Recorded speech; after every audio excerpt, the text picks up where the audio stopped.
Back now with Steve. Steve, what a wet day it was. I'm excited. It's great. It's great. I'm loving it. I'm loving it. Tomorrow too. Let's get to it's going to be a nice day tomorrow. Going to dedicate it to learning how to fly a kite. And report back to us, Steve, and let us know how it went. I'll do some eye coverage from my iPhone. I'll do a Facebook Live for you guys.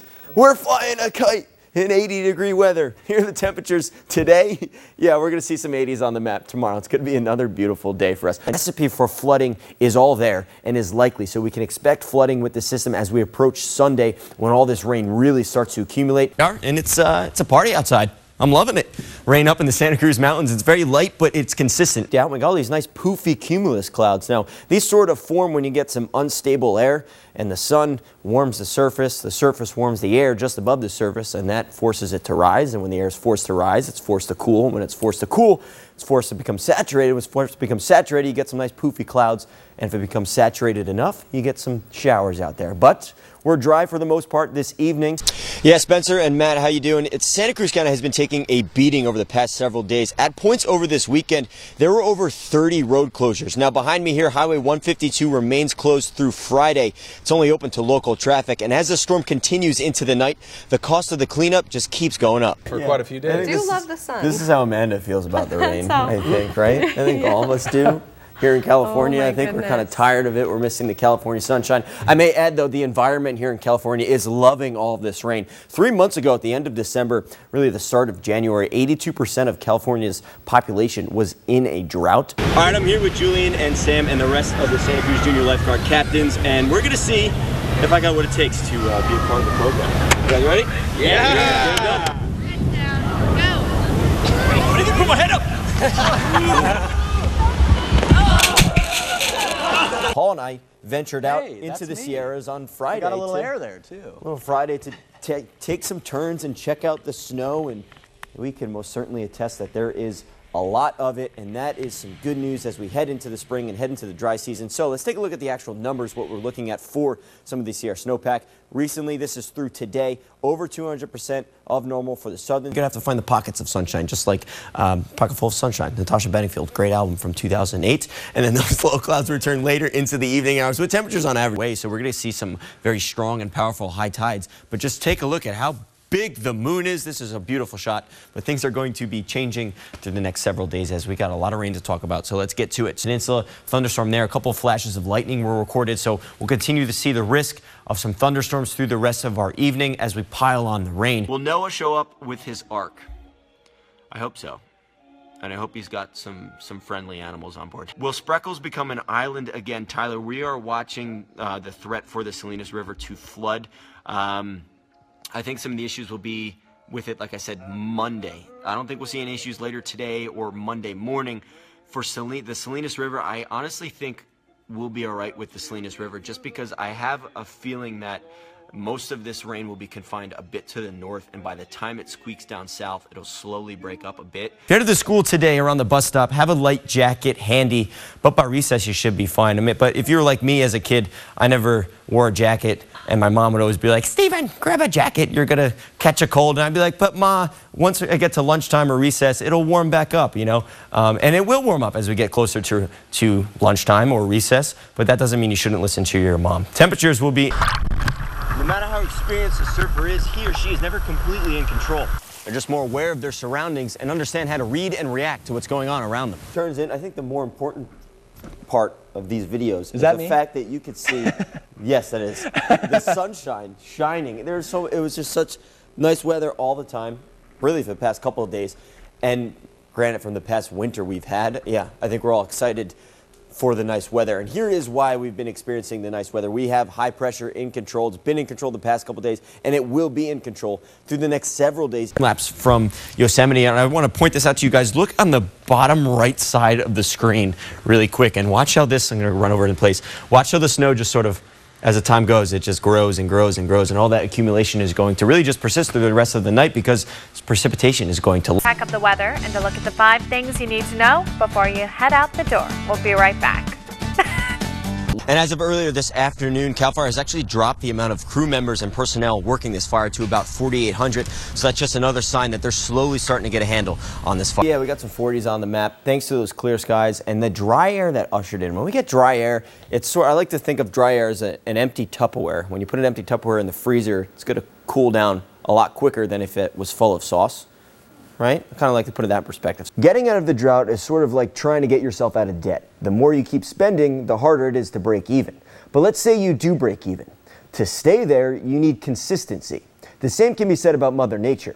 However, with the way the weather works here in California, consistency is hard to come by. How is it possible that there is snow in California in the month of May? Mother Nature's a bit crazy sometimes. Yeah. Kind of like to describe her as that crazy ex-girlfriend. You know? And a shark swims up right by you. What goes through your head? I'm gonna die. Really? Fast. Swim as fast as you can. I would do the same. Hope that he's cool like me, and you know, let him do his thing, and I'll just be like, "What's up, buddy?" If you were bit by a shark, would you give up surfing? That depends. There's a general also consensus that sharks are just angry. I don't know why people think that. Do you think it's because they have all those teeth and no toothbrush to keep them clean? No, I don't think they're angry. I think they're just good at their jobs. Kind of like going in the woods. If you go in the woods, you may run into a bear. If you swim in the ocean, you may run into a shark. That's true, and I would go back in the woods if there was a bear, yeah, so. Still touching, is that a 7? I can't read today. I was pressing the wrong buttons. 700 degrees in Bradley, I think steel boils at that number, right? That should be 100 degrees for your high tomorrow in Bradley. Sorry about this, guys. 100 degrees for your high. We were in the triple digits today. November 18th. You didn't do your impression last time. I can't do it. I can't roll my tongue. Our very own Steve Fundaro is playing right now. Steve? Oh, here we go. Here we go. Oh, go back. Check this out. I'm gonna get the. Is it Can we get a tight shot? Yeah, look at him go. Steve, you better be careful. We don't want to get a Tinder match to show up on camera there. Hey, wouldn't that be a win? April Fools, you don't get any Tinder matches. Yikes. We ended that show on a weird note. Now I'm going to go play Pac-Man while Paul keeps insulting.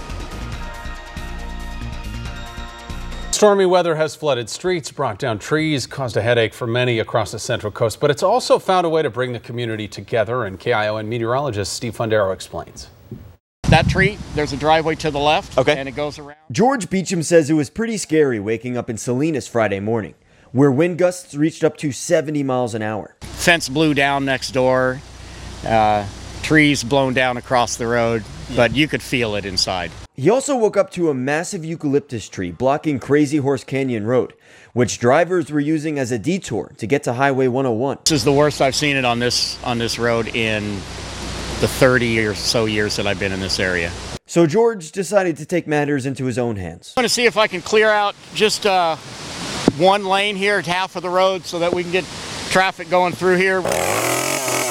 And the chainsaws started roaring. Several other strangers joined in shortly after, myself included, and just like that, it was a group effort to clear the road and help people like Kenneth Love get to her final destination safely. Like Oklahoma weather. When I used to live in Oklahoma, tornadoes, like trees on the ground. While recent storms have battered and damaged the Central Coast, there's no dampening the spirit of some. Absolutely, yeah. I think people need to come together and do stuff like this, you know? Our law enforcement can only do so much, you know? From Salinas, Steve Fundaro, KION News Channel 5, 46. All weekend. But we do have a lot going on. Obviously, Car Week kicking off, and on Sundays, the big day, Concours d'Elegance. In the 50s, mainly, one of those lingering low clouds out on Pebble Beach, and just like Spencer mentioned, you may just get a peak of some sun, a break of some sun in there for maybe an hour or so. And then that'll allow temperatures maybe to get into the low 60s, but then it'll just dip back down into the 50s. If you're headed out tonight, outside right now, we got 60s in and around the coast. Marine layers in and around 2,000 feet, so that's keeping 60s at the coast. With some low 70s in Hollister inland, some 70s down south even, so a little bit cooler in some of our inland locations this time compared to yesterday. If you're headed out tonight, got any plans, maybe you're headed out to Pebble Beach or get some dinner reservations on the Fisherman's Wharf or headed to the Santa Cruz Boardwalk. Low clouds will be on the increase, especially on the south and east sides of the bay, with temperatures, like I just mentioned, mainly in the 60s, and they'll thicken up by 10 p.m. later tonight. And later tonight, what do we got going on? Bands on the beach. Who's playing? Smash Mouth is playing. You're an all-star. Get your game on. Go play, right? Isn't that the line from the song? Temperatures mainly in the 60s with some scattered low clouds. A little bit more clearing on the north side of the bay. Show it here on the satellite picture. Most of those clouds are just on the south and east sides of the bay. Saw breaks of them up in the Santa Cruz Mountains up there. Mostly clear for our inland location. Just a little bit of haze from the smoke this afternoon. So we still have this very weak area of low pressure just sitting down to our south, and that's going to stream up some moisture. You can see some showers popping up over the Sierras, bringing in maybe just a passing high cloud. Some of the models are showing a passing brief sprinkle or shower over the Gabilan Range or the Santa Cruz Mountains. I'm not buying it. I think all of us will stay dry into tomorrow afternoon, so I think we'll just see some added additional high clouds into the forecast. The only moisture we'll see is from the fog in the morning hours. Low clouds around 8 a.m. tomorrow for your Saturday. A couple breaks of sun at the coast, just like today, maybe a little bit more, as inland locations will be mostly clear and once again a little bit hazy, as the winds are going to be relatively calm in the morning hours, so that'll allow some of that smoke to disperse out there. For our high temperatures for your Saturday, 70 degrees in Santa Cruz, 65 in Capitola, low 70s in Felton and Scotts Valley. We're in the mid to upper 60s in Watsonville, Prunedale to Salinas, upper 70s in San Juan Bautista and Hollister. To the Monterey Peninsula, upper 60s in Monterey and Seaside, mid 60s in Pebble Beach and Pacific Grove. Then down south, the last stop on the tour, mid 70s in Gonzales and Soledad, upper 70s in Greenfield, low 80s King City, and low 90s in Bradley and Parkfield. We had some the past couple days, these were in the upper 90s, so a little bit cooler into the weekend for our inland locations. We'll stay that way into Sunday as well, with those low clouds in the morning hours, then burning off into the afternoon with afternoon sunshine. A little bit breezy on Monday and Tuesday as temperatures sort of rebound back a little bit closer to normal as high pressure slowly starts to make a return by later next week. Same idea for coastal areas, just we're on that same trend. Summertime here. Morning clouds, a couple breaks of sun in the afternoon with evening clouds. We had a little bit smoky like into tomorrow afternoon, but other than that, temperatures remain pretty steady. When we don't really have a big, Spencer, we don't really have a big dividing or driving factor of the weather when it's relatively calm. The only thing that drives the weather is the ocean, and when you have that in place, it's right at our doorstep. Temperatures remain pretty steady. You know, I could use a little more sun, but I'm not complaining about this weather. It's very nice.